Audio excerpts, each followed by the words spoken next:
Okay, crew, welcome to my Sunday morning walk. I'm going to talk about validate or invalidate an investment thesis.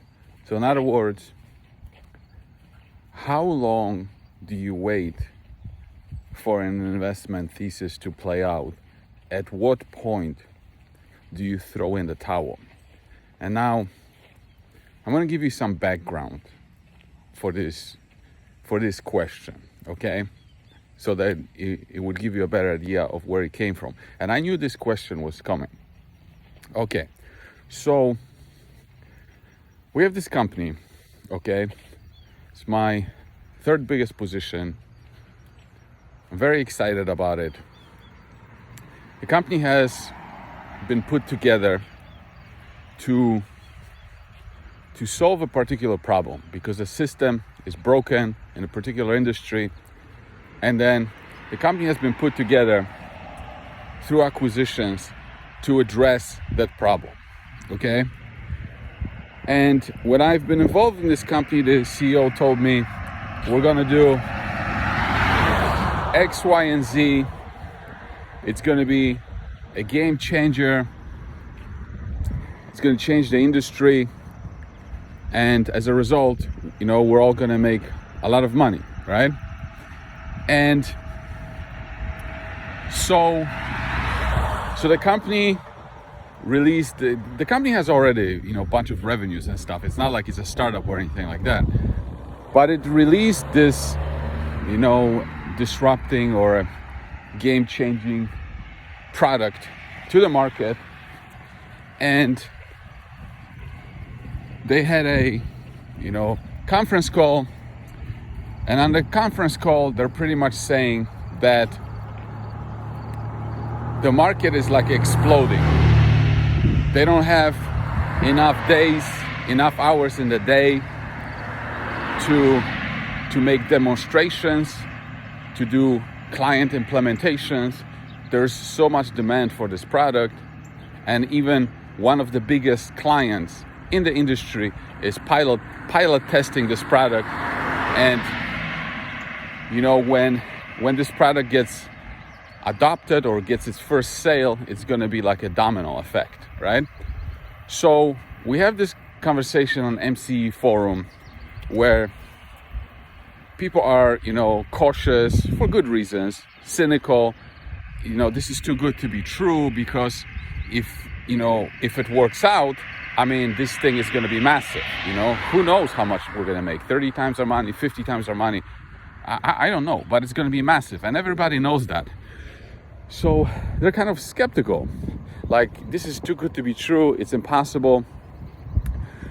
And some people are saying like, well, now we need to see execution. And I'm sitting there and I'm thinking like, what do you mean we need to see execution? Don't you think the execution is already happening? How much more proof do you need for the execution to be happening? Because really, there are 4 steps to this process. First step is, they have to show the product, demonstrate the product to the client, right? And negotiate the price or whatever. Then the second step is you have to implement it or integrate it into the system, because it's like part of the back office operations.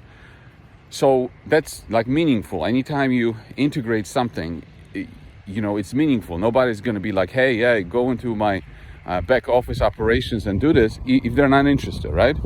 So already they are swamped with demonstrations and integrations. And they have clients that are already on a pilot plan. They're testing it, right? So the first 3 steps are already happening. The sales pipeline is already happening. And then the 4th step is to go live and to realize revenues. So from my point of view, and this is how people look at a bottle, half full or half empty. From my point of view, it's this is working. The market is responding well to it. The revenues are going to come it's a matter of time, because not many people are going to be integrating it and pilot testing it if they're not interested. So the only way the revenues are not going to come is if there's something seriously wrong with the product, right? Which I don't think it is, but that's like the only way. Otherwise, nobody's going to be playing this game, going through the sales cycle and then just say no at the end. But anyway, so this was like the question of like, at what point or when would the thesis be invalidated? Well, it would be invalidated if like the revenues don't come on the particular thing, right? It would be invalidated. And I knew the next question was coming, like, how long are you gonna wait? At what point are you gonna say like it's not gonna happen? Well, see, that's a tough question, because if you look at Oracle, okay, and when I got involved in 2017, the legals were supposed to be, or there was a possibility that the legals were supposed to be resolved any day, like any day. In Mexico it's always 2 weeks, right? And it took 3 years. I mean, it took 3 years for this to get resolved. So my question is, should I have invalidated this thesis after 4 months, 1 year, 2 years, because it didn't happen on time? See, that's the tough part with investing, is how much patience is too much patience. And I don't know the answer to this question. I really don't. That's why I think, like with Oracle, what gave me comfort is that I was actually following the legal documents. Like I was going to the court's website, I was buying the documents so I could see the progress, right? But you don't have the luxury with most of the investments, and it's not an easy thing to, like, when do you invalidate something, right? If you look at Mind, right, which I don't really talk much about because nothing is happening, and the stock is pretty much at the same level for like a year, and you might ask, well, when are you going to invalidate it? Well, how can you invalidate something that hasn't happened yet, right? You look at the management, they're buying shares, right, in the open market, insider buying. Thesis is the same, right? So no, I'm not going to invalidate something like this because the thesis is still the same. And then now going back to Oracle a little bit, like I always ask people that are critical or impatient with anything, including Oracle, is I ask them, can you point one thing, like one thing that Oracle did on time? One thing, because I can't. Like there is not a single thing that Oracle did on time. Not a single thing, okay? And yet, look what happened. Look what turned out, what happened to the stock price, right? Amazing turnout, amazing story, right? And now, you know that I went to Mexico last time, and I made my famous thing, a post. Well, I made a post. It wasn't famous. I made a post saying that I'm going to Mexico and I'm not going there for tacos. And now that I think about it, what I really meant was that I was going there to see drills turning. And I said that, like, I don't want to go there unless the drills are turning. And what happened? I freaking went there for tacos, right? I went there for tacos. The drills were not turning. The drills weren't even there, okay? Now, should I have invalidated the thesis? They're drilling right now. So, these things happen all the time. Things take longer than you originally anticipated, right? And so, going back to my original example of, the demonstrations, the company doesn't have enough hours in the day and blah, blah, blah. So let's say, I'm going to talk about opening a ballroom dance studio, okay? Because, I'm familiar with this topic, right? So let's say a town really, really needs a ballroom dance studio. Like, come on, you don't need to dance. But anyway, let's say you really, really need to dance. Like, if people don't dance, they're gonna freaking get diabetes or something, right?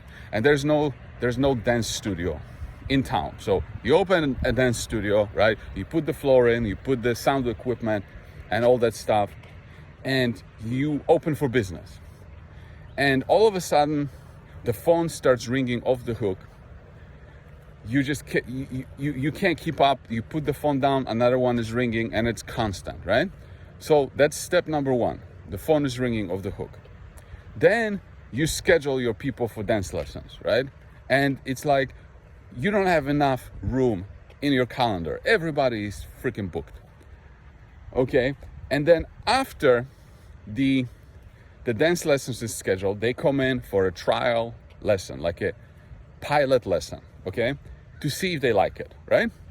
And then the fourth step is they actually pay, and then they sign up long term, right? So let's say I told you that these are the 4 steps, and then I said, we don't have the 4th step yet.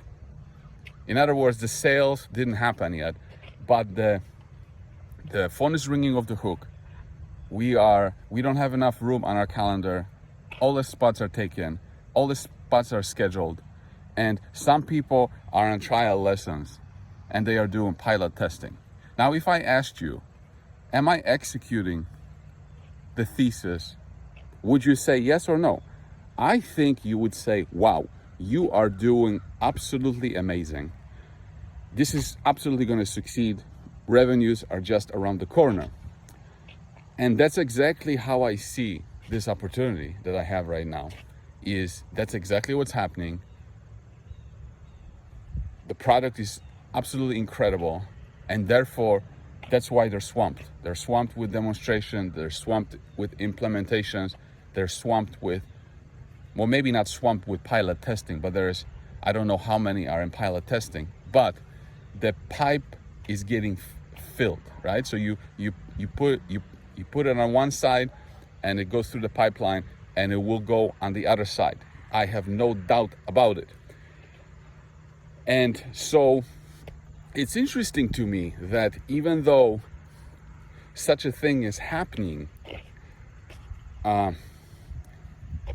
people might not see it that way, that, hey, this is hugely successful, and they are still like questioning whether the management is executing because they don't look at it from that lens. So anyway, so that's where the validation or invalidation idea for this video came about, because I knew this question was coming. I knew someone was going to ask me at what point something is invalidated. And I said, well, that's a tough one. That's a tough one, because I can't tell you how much patience is too much. I can't tell you. Sometimes it's too much. One example of another company is Gold Group Mining. They are involved in a legal situation too over an asset. And in this particular case, I was probably way too patient, because they've been fighting the legal battle for 10 years. They're still fighting it. Who knows what is going to happen? But I don't have the same visibility into that lawsuit. I don't have the same contact with the management. They wouldn't call me. They wouldn't tell me what's going on. I don't have the same thing. With Oracle, I could get on the phone and I could get a hold of them any day. But most importantly, I was able to get access to the legal documents and buy them directly from the court without even going through the management. So it gave me a different comfort. But still, it doesn't change the fact that it's not an easy question to answer. How much patience is enough? I don't know. I think everybody has to answer this question for themselves. That's it. Have a good one.